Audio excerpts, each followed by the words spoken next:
Hello guys, welcome back with me again in this channel. On today's tutorial, I'm gonna show you how to create a vertical shake effect in CapCut. So first, just add the clips that you want to edit, then click on the transition box in between the clips. Click on the camera options and then select the inhale transition. Apply it for 0.5 seconds.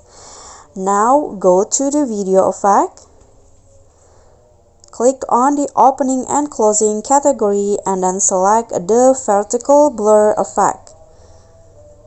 Okay, now trim the effect short like this and add 3 keyframes at the start. Okay, so first click on object and then click on all videos to be able to add keyframes to the effect. Okay, so at the first keyframe, make the blur to 0 and in the middle 100 and at the end back to 0.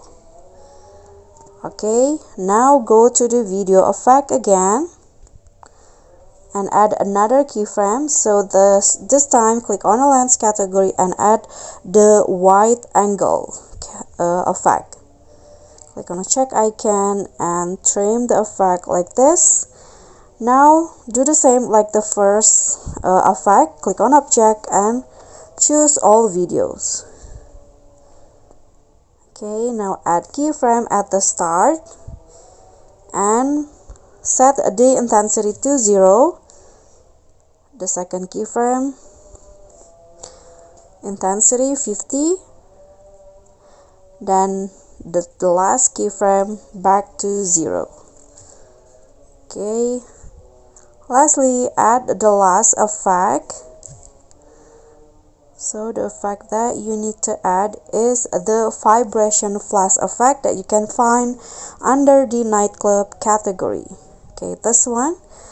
And adjust the speed to 50, intensity 80, glow 30, and the range 100. Click on the check icon and set the effect like this. And after that, you are done, and this will be the result for the vertical shake. Okay, so that's all for me. Thank you so much for watching. Don't forget to like, comment, subscribe, and also click on the thanks button below. Bye!